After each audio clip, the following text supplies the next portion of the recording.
सायन पनवेल हायवेला मानखुर्द जकात नाका इथे आता हळूहळू ट्रॅफिक जाम होऊ लागलेला आहे। मी सध्या या जकात नाक्यावरती आहे आणि मुंबई पोलिसांच्या माध्यमातून इथं मोठ्या प्रमाणामध्ये नाकाबंदी केल्यामुळे याचा परिणाम आता वाहतूक कोंडीवरती व्हायला लागलेला आहे आणि आता हळूहळू या ठिकाणी वाशीच्या दिशेने ही वाहतूक कोंडी आहे ती होताना दिसते।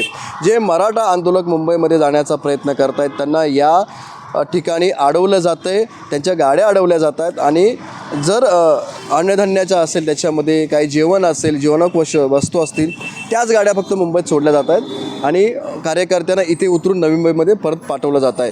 मात्र प्रश्न असा पडतो की हे जे कार्यकर्ते इथेपर्यंत पोहोचतात कसे, कारण नवी मुंबई पोलिसांच्या माध्यमातून नवी मुंबईमध्ये कुठेही नाकाबंदी केली जात नाही आहे। जर CBD नेरूळ सांडपाडा वाशी या भागामध्ये जर सायन पनवेल हायवेला नवी मुंबई पोलिसांनी नाकाबंदी केली आणि तिथेच टप्प्याटप्प्याने जर मराठा आंदोलकांच्या गाड्या अडवल्या तर जो मोठा लोड आहे तो या ठिकाणी मुंबईच्या वेशीवरती येतोय, तो पडणार नाही आणि तो जर नाही पडला तर नाहक लोकांना या ठिकाणी एक दीड तास या वाहतूक कोंडीमध्ये अडकून पडण्याची वेळ येणार नाही।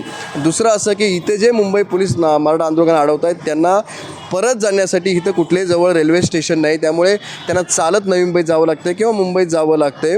मात्र हेच जर नवी मुंबईत गाड्या अडवल्या आणि तिथे जर कार्यकर्त्यांना उतरवलं तर नवी मुंबईतल्या नेरूळ CBD वाशी जुईनगर सांडपाडा ही जे हायवे सायन पनवेल हायवेला जे रेल्वे स्टेशन लागून आहेत त्या ठिकाणावर मुंबई आंदोलक आहेत ते मुंबईमध्ये जाऊ शकतात। मात्र आपण इथे पाहतोय की या ठिकाणी नवी मुंबईमध्ये नाकाबंदी केली नसल्याचा मोठा फटका आता मुंबईच्या वेशीवरती बसू लागलेला आहे आणि त्यामुळे आता या ठिकाणी हळूहळू आता ही वाहतूक कोंडी होताना आपल्याला पाहायला मिळत आहे। विनायक पटेल, ABP माझा, मुंबई। ABP माझा, उघडा डोळे बघा नीट।